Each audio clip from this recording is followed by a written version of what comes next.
Good morning, everyone. This is Leanne with Arts and Entertainment for this week. And again, we have a wonderful interviewee on the line with us. We have one of Australia's foremost international violinists on the phone, and it's Annabelle Traves. Good morning, Annabelle. Hi, Leanne. Thank you so much for having me on here. Oh, it's a pleasure, absolute pleasure. Now, you've got a Tate Tuesdays at Home concert, an online concert coming up on Tuesday night at 9 p.m. Is that right? I do, yes. Very exciting. Well, we'll talk about that a little bit later, but before we get to the concert, I want to talk about you. So you're based in Germany. Whereabouts are you and what are you doing in Germany? I am currently based in Munich. I'm doing my master's here in solo violin performance with the wonderful Professor Linus Roth. Yeah, so that's 2 years that I'll be here, and I'm just trying to soak up as much of the culture as I can, even during this pandemic. Yes, and how have you been getting on during the pandemic? Honestly, it's been pretty tough. I went home for the most part of 2020 and then returned back to Germany in September. And it's been really, difficult. We've been on seemingly endless lockdown. Still, there's no real end in sight to that, which is a bit hard to deal with, you know. Yeah, but I suppose this concert gives you something to look forward to. Absolutely, it does. I mean, I've been trying to keep up a rigorous practice schedule throughout the pandemic, but this finally is something to really, aim for and be excited about, and it's really boosted my spirits a lot. Yeah, and look, I've talked to quite a few people who have done these concerts, and that's exactly right. And it's about raising money too for students like yourself who are overseas without work, but it's also about keeping the music community together and alive and vibrant, isn't it? Absolutely, it is. Yes, 100%. Gauging by your CV, you are amazing. At 14, you joined the Rising Star program at Sydney Conservatorium here in Australia. When did you start learning the violin if you were doing that at 14? Honestly, I can't remember a time when I didn't play the violin. I think I officially started at the age of around 5, and then it's just been, one of the biggest parts of my life ever since, really. Yeah, and so when you first started, was your violin one of those really cute little tiny violins? Oh my gosh, yes. It was the coolest thing I think I'd ever seen, and I actually was obsessed with Wizard of Oz at the time, and I wanted to call it Toto after the little dog in the movie. So I was going everywhere with my little violin Toto, and we were inseparable, I think. So you must have moved to Sydney at 14, is that right? Because you're originally from Queensland, is that correct? Yes, I am originally from Queensland, but that was pretty difficult actually to navigate. But I had to fly to Sydney every weekend. Oh, wow. Crack of dawn, Saturday, yes. And my uncle actually, very luckily, was a pilot, or is a pilot still, with Virgin Australia. So we were able to wrangle some, family benefits. Exactly. Wow. Otherwise it wouldn't have been possible. And so what was the attraction to the violin for you? Obviously your parents said, I think you should learn the violin because at 5 you're probably not making that decision yourself. But did you find you were a natural? Did it just come easily to you? Goodness, I'm sure my neighbours would say that wasn't the case. But I think, honestly, my older brother brought home a violin from school because they had to learn it in year 2 or something for the orchestra. And I think I was always just a competitive little thing, and I hated the fact that he could play this or do this cool trick, and I had no idea what it was. So I think I actually asked my mother if I could also do that, and somehow that's how it blossomed. Wow. Sibling rivalry brings fruit. Right. So is it true that you need to commence an instrument young? And what would you advise someone who's keen in commencing violin today? I would say go for it. I do think that you have, obviously the fact that hours do come into it, I think. Hours of practice and just being, knowing your way up and down the instrument. So that's a huge advantage if you do start early. But I think there's no age limit to when you can learn it, of course. I just think it's a bit difficult the later you leave it. Yeah. But so the younger you are, the more like a sponge you are, they say. Exactly. Yeah, you just absorb and you don't question anything. You just do it. It's great. Yeah. All right. So let's go back to your CV, because you haven't just done classical things. Now I'm going to read out a few things that blew me away, and I'd like to know more about these. You've performed on Australia's Got Talent.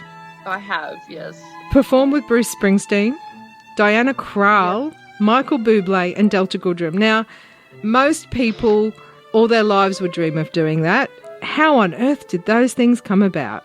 Oh, goodness. Oh, honestly, I would say right place, right time. And I do have to thank the wonderful Leah Zweck, who is a sort of artist management lady based in Adelaide at the moment. And she was contacted by the managers of these artists, and they needed a violinist or a few violinists for their shows, and she asked me, and I think that popping up on my phone as a text message, I think I still have the screenshot, like, "Hi Annabelle, are you available next week to perform with Michael Bublé?" I was like, let me just check my diary. But honestly, it was luck. I swear, it was just right place, right time. I'm racking my brain to think which Bruce Springsteen song you would have performed on.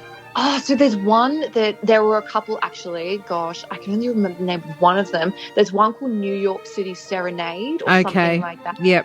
And there's an amazing actually live video of that being performed in Rome, and it is just a beautiful song. It's it's a very long song, but I think it's really gorgeous. And then Diana Krall and Michael Bublé obviously are more into the jazz realm, so you're pretty versatile then.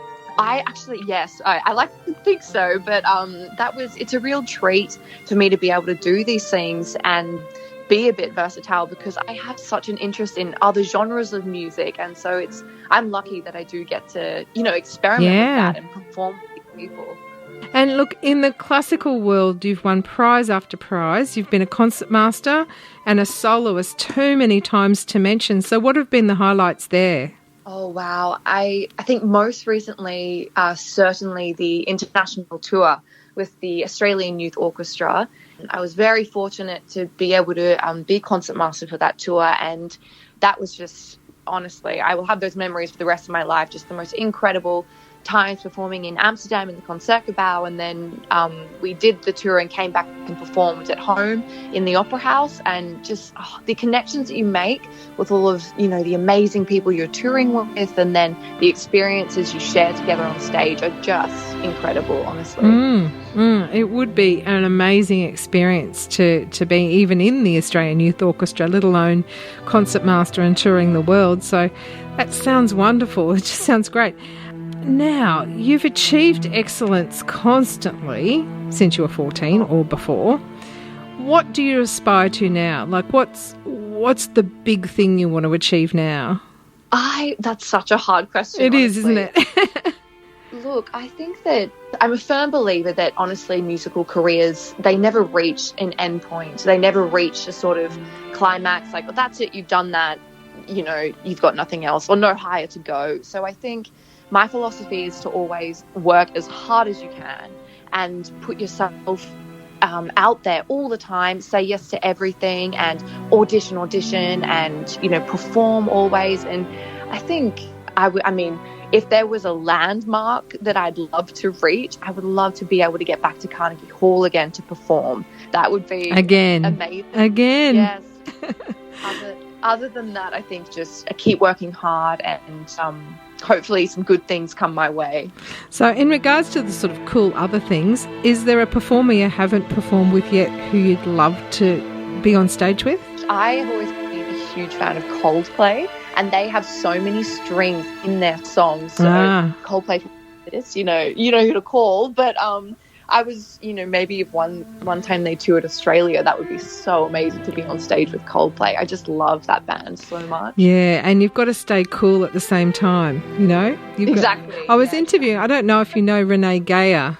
She's an amazing Australian soul singer, had a lot of hits in the 80s and 90s on the charts. And I was talking to her because she was a session muso over in America. And I said, Did you get starstruck, or did you just have to stay cool? She said both. You have to keep it on the inside. So, yes. yeah, I could imagine. Were you nervous performing with people of such fame?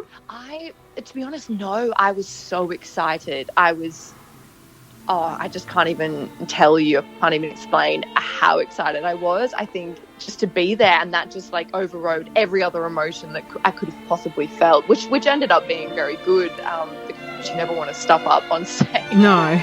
People no, I just was so excited, honestly. So this week on Tuesday night at 9 p.m, you're doing an online concert for the Tate Memorial Trust, and it's called Tate Tuesdays at Home, and if people Google that, they can go and buy tickets. Now, please tell our newer listeners, because we've talked about the Tate Memorial Trust many times, but our newer listeners might like to learn what that trust actually does. So the Tate Memorial Trust is basically a not-for-profit organisation that these amazing people, the chairman is Isla Bering, have created, and it's basically to support artists from Australia and New Zealand that are based in the UK and also some in Europe. And I just think, what an incredible organisation, really. I mean, nothing but giving to these artists that, especially during times like these, the pandemic, it is so difficult. There is no work to do, you know? Well, I think the lovely thing is just before the pandemic struck, there was this beautiful concert there. I don't know if you were involved, but a beautiful concert raising funds for the bushfires. So it was the other way around. Yes, that was a gorgeous concert. Really. It was quite something. And I think it's on YouTube still. It's the Australian Bushfire Relief Concert by the Tate Memorial Trust. Yeah. And it's really worth having a look at. Now, Tate Tuesdays at Home, your online concert, what's on the program? Oh, we've got a great program for you. So we do start off with the Beethoven Spring Sonata, which is just gorgeous. And I think you will recognise that melody. It's just stunning. And then we move into these little Gershwin pieces arranged by a brilliant violinist, Jascha Heifetz. It's one of the greats. They're really jazzy and energetic, which I love. And then we do also some Carmen Fantasy. I think another melody you'll all recognise. That one's just a very virtuosic showpiece. Yeah. We also have some beautiful, like Paganini Cantables, which are just singing, like love songs sort of thing, just gorgeous. And then a movement from the Bach double violin concerto, which again is just beautiful melodies. So I think it will be a beautiful concert to just switch on Tuesday evening with a glass of wine maybe and just enjoy. Now, you're not alone in this concert. There's two other performers supporting you. Who are they? I'm very lucky to be having Nino Gurevich on piano, just an incredible pianist. And then I'll be joined on stage also by one of my dear friends, actually, Julia Schuller, and she'll be performing the Bach double violin concerto with me. Sounds absolutely wonderful. So can anyone attend? Absolutely. Anybody from all parts of the world can tune in. I think there are specified broadcast times, so it's not, you don't have to wake up at 3 a.m. in the morning or anything. Yes, absolutely. And I think once you have a ticket, you're able to watch the concert at any time that is convenient to you. Oh, it sounds wonderful.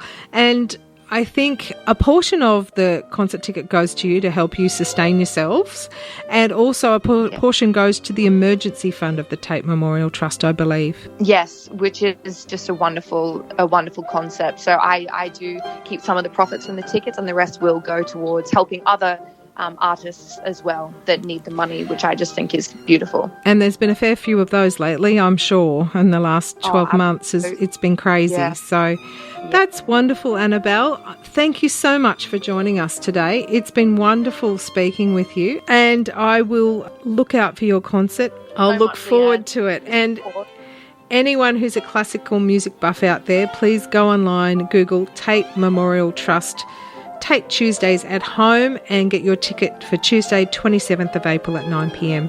Thank you very much, Annabelle Traves, and I hope we get to talk to you again. Thank you so much, Leanne.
Southern FM.